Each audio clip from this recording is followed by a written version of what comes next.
Ça y est, te voilà de nouveau sur Sparkle in Home avec ce nouvel épisode. Je suis heureuse de te retrouver dans cet espace où humour, spiritualité et réflexion se mêlent pour t'accompagner sur ton chemin d'éveil et de connaissance de soi. Aujourd'hui, accroche-toi mémé, on attaque dans le dur. Le karma. Le concept du karma, ça va être le sujet de ce deuxième épisode. Alors, il est souvent bien connu, mais très très mal compris. On va parler du karma qu'on balance souvent comme un genre de joker cosmique, du style bon, t'as vu, il s'est pris une porte, c'est normal, c'est le karma. Mais en fait, c'est bien plus fin, on va dire, que ça, et je te propose d'en découvrir plus dans ce nouvel épisode. Si on pouvait définir le karma, on l'associerait forcément à cette loi de cause à effet. C'est-à-dire chaque action, donc c'est ce que veut dire le mot karma. Karma veut dire action en sanskrit, eh ben, va générer une conséquence, un effet. Évidemment, cette conséquence ou cet effet aura une polarité dite positive ou négative. J'ai envie de te dire, si tu plantes des mauvaises graines, bah, tu vas forcément récolter des orties. C'est un peu le concept du jardinage. Tu vois ce que je veux dire? Donc, en fonction de ce que tu plantes, eh bien, tu vas récolter ce que tu auras semé. C'est un peu comme si tu étais un DJ cosmique qui fait une playlist karmique. Bon, bah, si c'est un bon hit, ça va finir dans les bacs. Si c'est un mauvais hit, eh bien, on peut dire que c'est un petit remix foireux, tu vois? Bouh le DJ, on va dire. Ah, voilà, tu as compris un peu le concept. Alors évidemment, ça s'arrête pas à là, sinon ce serait bien trop simple. Et c'est souvent la raison pour laquelle le karma n'est pas du tout compris dans son essence profonde. En fait, c'est pas juste une histoire d'action. L'intention que tu vas mettre dans cette action va énormément compter. Tu vois, c'est un peu comme le concept de l'enfer est pavé de bonnes intentions. D'accord? Parfois, on fait bien faire, puis en fait, ça donne du caca, hein. Et puis parfois, bah, bon, c'est un peu plus rare dans l'autre sens, hein. On a envie de faire du mal et que finalement ça fasse du bien, tu vois? Bon, à part dans Tom et Jerry, je vois pas bien, bon, sait-on jamais. Ceci dit, c'est un peu plus rare et un peu plus difficile, d'être détecté. Donc concrètement, si tu fais une bonne action en râlant, bah, ça compte pas, tu vois? Si tu offres un cadeau à quelqu'un, juste pour te faire bien voir, c'est l'univers qui te voit, tu vois? C'est lui, il sait et il t'a à l'œil. Hein, c'est un peu comme, la petite blague, on peut pas tromper 1000 fois une personne, mais on peut tromper une fois 1000 personnes. Ou non, c'est pas ça. Enfin bon bref, ceux qui ont la ref, ils sauront de quoi je parle.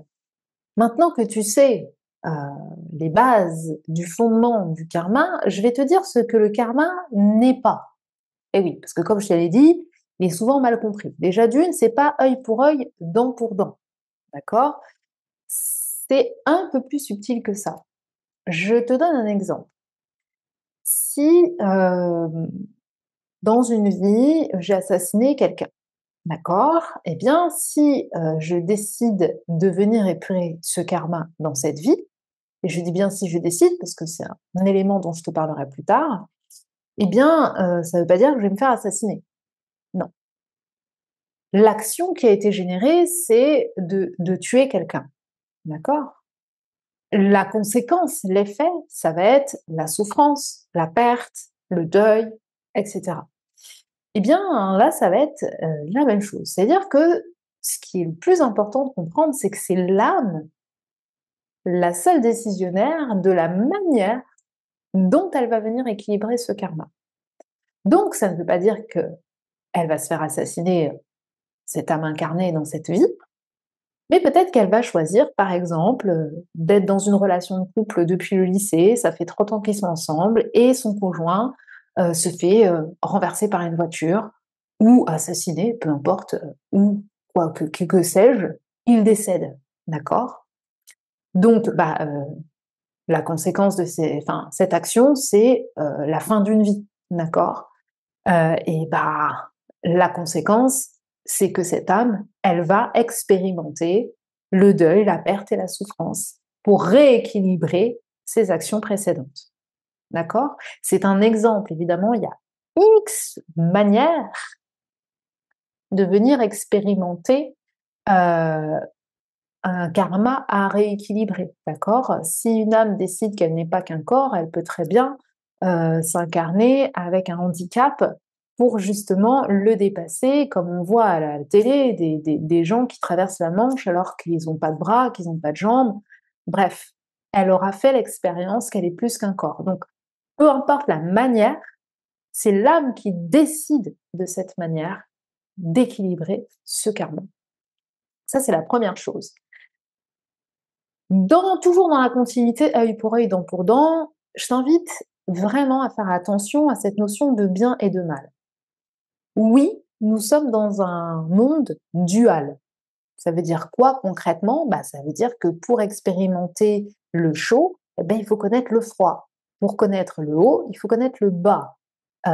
Pour connaître la joie, il faut connaître la peine. Eh bien, c'est exactement la même chose, pardon, avec le concept du bien et du mal.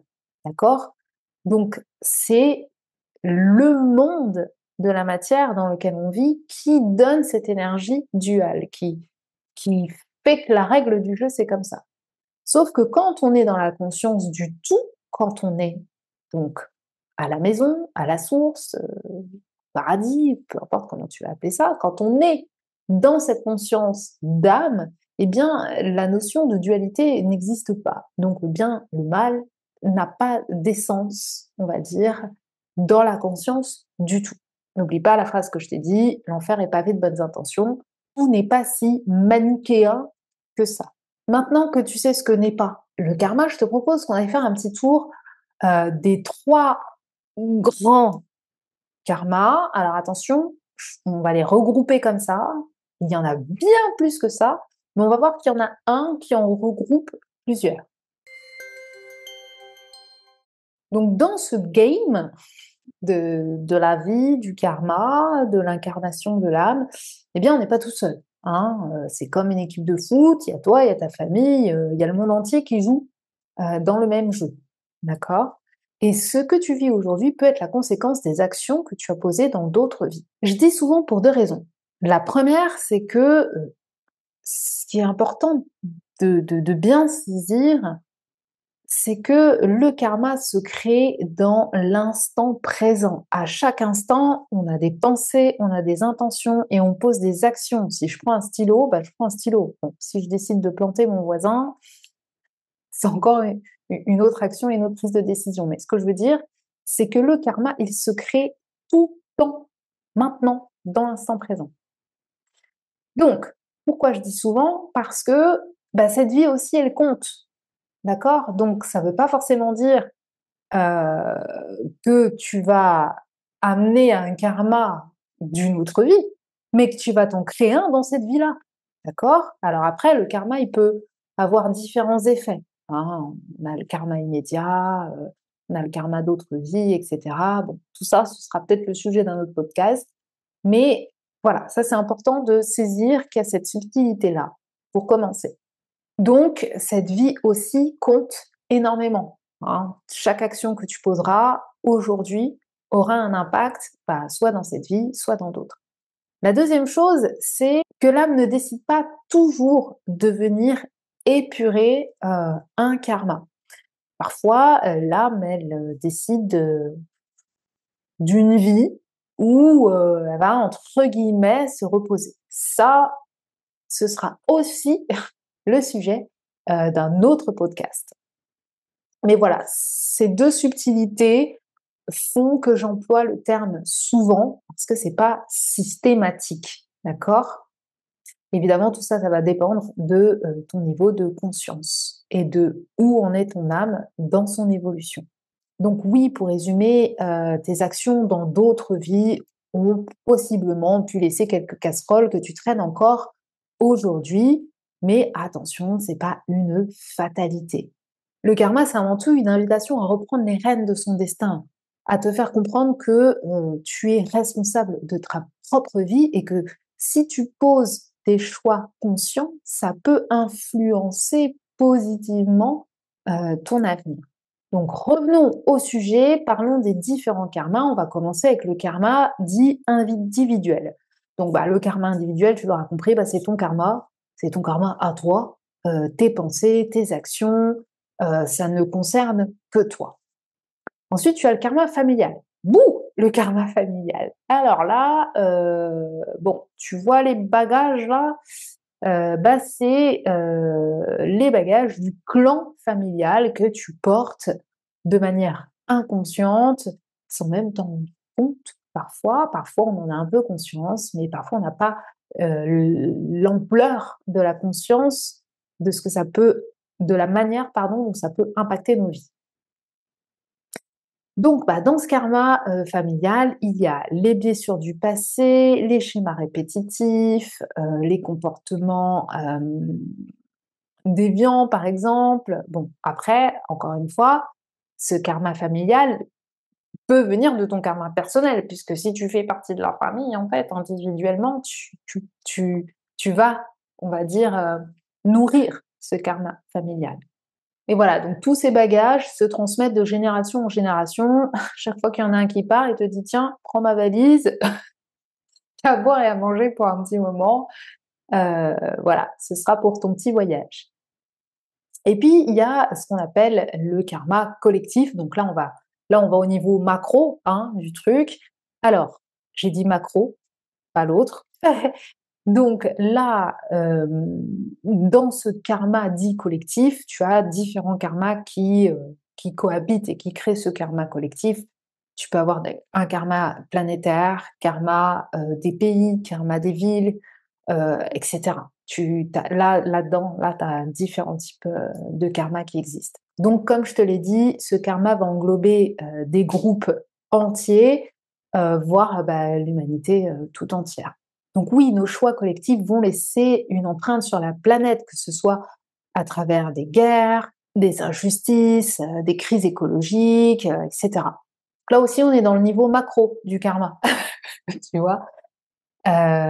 Donc voilà, comme je te disais, hein, on fait tous partie du game. C'est pour ça que toi aussi, individuellement, avec tes petites actions au quotidien, tu peux alléger justement ce karma planétaire.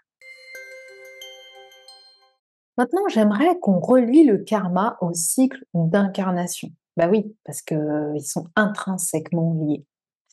Pour ça, je te propose une métaphore que tout le monde connaît, qui sera très simple. C'est la métaphore de l'école cosmique. Donc imagine que ton âme, elle est une étudiante dans cette grande école cosmique. Chaque vie va correspondre à une année scolaire avec ses leçons à apprendre. Ok? Le karma, lui, c'est le bulletin de notes. On va dire ça comme ça. Tes actions dites positives, ça va être tes bonnes notes, et puis tes actions dites négatives, on va dire que ça va être tes matières à rattraper. Et tant que tu n'as pas maîtrisé ces matières, tu vas continuer de te réincarner pour passer ton rattrapage, entre guillemets. Tu vas donc revenir vie après vie pour affiner ton apprentissage. Attention, je précise, parce qu'il y en a qui vont me dire oui, bon, tu redoubles. Non, tu ne redoubles pas. C'est du repêchage, c'est-à-dire que tu vas repasser que la matière. Ton âme va s'incarner pour vivre d'autres expériences. Elle ne va pas refaire la même année scolaire, tout pareil, avec les mêmes copains et tout. Non, elle va juste rattraper les matières qu'elle n'a pas maîtrisées. Donc tu l'auras compris, là aussi l'objectif de l'âme, hein, entre le karma et la réincarnation, ça va être de sortir de l'école, en fait, et de dire ça y est, c'est bon, j'ai eu mon diplôme cosmique, je reviens plus, c'est fini l'école, je retourne à la source et je fusionne avec le grand tout. Donc si on résume, l'âme, elle va se réincarner pour résoudre des karmas accumulés, apprendre des leçons et au final se rapprocher de sa vraie nature, un être pur, lumineux et totalement libre. Donc l'idée, comme celle que j'ai évoquée tout à l'heure, c'est de se libérer de la roue du karma, de la roue du samsara, du cycle de réincarnation, etc., etc. Maintenant, si on revient à nos différents types de karma, qu'on sait qu'ils existent, c'est bien beau, mais qu'est-ce qu'on fait avec tout ça? Comment on se libère de ça? Au niveau individuel, on va te proposer, d'adopter la pleine conscience, au quotidien. C'est-à-dire, comme je te l'ai dit tout à l'heure, poser des choix conscients pour influencer son futur. Donc une invitation à poser des actions en conscience du résultat que ces actions pourraient avoir. Ça te propose aussi d'observer tes schémas et de faire des choix alignés à tes valeurs profondes. Pour t'en libérer, ça va être les mêmes outils que pour le karma familial. Alors, aujourd'hui, tu as ce qu'on appelle les constellations familiales. Il y a aussi l'hypnose transgénérationnelle que je pratique, ou l'hypnose régressive. Là, on va aller plus sur un karma individuel. On peut aller aussi sur une hypnose de l'entrevie. Là, ce sont des cas particuliers, j'en parlerai dans une autre vidéo. Il y a la psychogénéalogie que je pratique. Et il y a le soin médiumnique aussi qui va t'accompagner ici à libérer justement au niveau énergétique ces mémoires. Et pour le karma collectif, chaque petit geste compte.